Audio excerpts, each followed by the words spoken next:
Hi there. Aku tadi pagi kan habis ngambil salah satu kayak pick up line yang bisa aku ambil di sini gitu kan tiap pagi. Dan aku tuh tiba-tiba tadi pagi tuh ngebayangin kalau gimana sih kalau seandainya jar ini adalah otak aku. Dan kalau aku bayangin ini adalah otak aku dan di sini isinya adalah berbagai macam kertas isinya banyak hal. Dan warnanya juga warna-warni gitu. Anggap aja semua ini adalah sebuah informasi yang masuk ke dalam otak aku dan di sini isinya warna-warni, kayak aku random aja dapat dari sosial media, aku dari baca buku, kemudian aku juga dapat informasi dari teman-teman aku gitu. Jadi aku nggak tahu ya, kayak informasi ini tuh masuk dari berbagai macam sumber, aku simpan ke dalam pikiran aku dan akhirnya jadilah banyak informasi yang berwarna-warni seperti ini. Dan aku nggak tahu gimana cara menyambungkan informasi-informasi yang masuk dalam diri aku dan aku nggak tahu mana sih informasi yang esensial yang harus aku keep dan mana yang harus aku buang gitu. Akhirnya aku coba berpikir gimana ya caranya aku bisa membantu untuk memfilter berbagai macam informasi yang masuk ke dalam otak aku. Jadi aku coba mencari tools-tools apa yang bisa membantu aku untuk bisa mengatur informasi yang masuk ke dalam pikiran aku. Salah satu caranya adalah set up goals. Jadi gimana caranya kita punya goals sehingga kita membantu pikiran kita untuk mengakomodir bahwasanya kita tuh butuh informasi apa aja sih yang harus masuk ke dalam otak ini. Akhirnya setiap weekend aku punya goals yang ingin aku capai di tiap weekend. Jadi yang pertama, aku harus latihan TOEFL.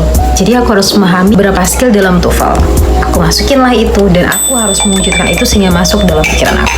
Yang kedua, aku harus bisa belajar salah satu skill editing video. Masuklah informasi itu.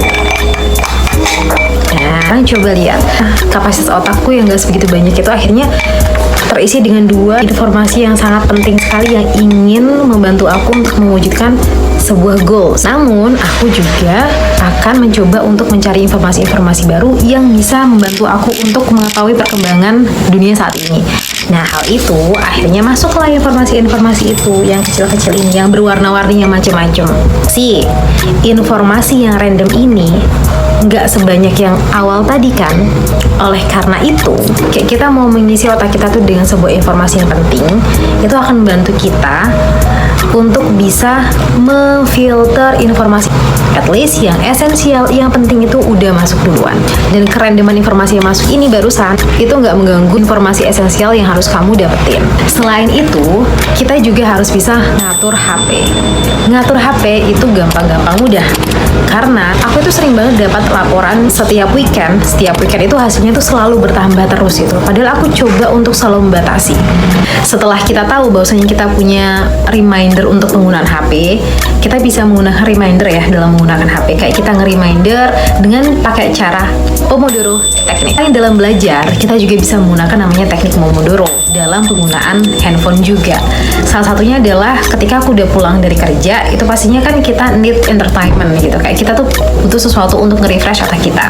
Jadi Pomodoro teknik ini adalah salah satu teknik yang bisa kita gunakan untuk bisa mengatur, kayak menyeimbangkan gitu loh. Kayak need to focus dan need to refresh gitu. Kayak for example, 30 menit ini setelah pulang kerja aku gunakan untuk entertainment, untuk nonton, untuk habis itu cari sesuatu yang fun, untuk lihat berita yang terbaru. 30 menit selanjutnya aku gunakan untuk belajar TOEFL lagi, atau aku gunakan untuk baca buku, atau aku gunakan untuk siap-siap makanan, atau aku gunain untuk cuci baju. Karena itu udah di timer, akhirnya 30 menit selanjutnya, 30 menit yang ketiga ini aku gunakan untuk entertainment lagi, dan 30 menit yang terakhir adalah untuk belajar lagi. Itu adalah salah satu contohnya. Nah, untuk penggunaan HP ini biasanya aku 30 menit untuk entertainment, 30 menit selanjutnya aku benar-benar nggak buka sama sekali, dan 30 menit selanjutnya aku akan buka. Jadi aku akan beri batasan di mana aku bisa menggunakan handphone ketika aku selesai kerja. Ketika bekerja benar-benar aku harus stay on terus dengan handphone karena berbagai macam informasi yang masuk untuk menginformasikan kepada wali murid, dengan sesama teman kerja, kemudian dengan teman-teman dan juga orang tua itu kadang ada di dalam jam kerja tersebut. Sedangkan kalau setelah pulang kerja aku bisa lebih tahu gitu loh, lebih bisa membagi waktu bagaimana penggunaan HP. Aku pengen banget sih kayak melakukan challenge kayak 1 hari tanpa HP gitu, tapi kenyataannya di weekend pun harus tetap kita tuh ngirim kerjaan gitu. dan dari ya mau nggak mau gimana lagi, itu penting banget, dan itu adalah kepentingan bersama gitu. Jadi karena ini untuk kepentingan bersama, ya mau nggak mau kita coba di level membatasi aja. Tapi kalau liburan yang libur panjang, mungkin aku bisa benar-benar sehari tanpa HP. Mungkin nantilah aku akan bikin challenge itu gitu. Selanjutnya ada lagi sih, kita coba belajar tentang multiliterasi global. Mungkin ini tuh kayak terdengar awam gitu, karena kita sering banget kedengarnya itu kayak literasi gitu.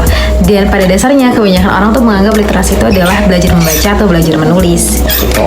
Nah, padahal kalau kita mempelajari tentang multiliterasi global, itu adalah salah satu cara dimana kita tuh memahami sebuah informasi yang masuk, baik secara tulis, lisan, ekspresi, audio, dan juga video. Itu adalah salah satu kemampuan yang penting, dan kayaknya di nowadays itu tuh sebaiknya kita mempelajari hal itu sehingga kita tahu gitu loh caranya kita tuh memahami sebuah informasi yang masuk. Dan ini adalah salah satu kemampuan yang harus dimiliki di abad ke-21-an ini, supaya kita lebih bisa mawas diri dalam memahami sebuah informasi. Gitu sih. Itu aja sih teman-teman, beberapa cara yang bisa kita gunakan untuk bisa memfilter sebuah informasi yang masuk. So, thank you so much for watching my videos. Kalian jangan lupa untuk hati-hati dalam mengelola informasi ya. So, bisa Irama. Bye and have a good day.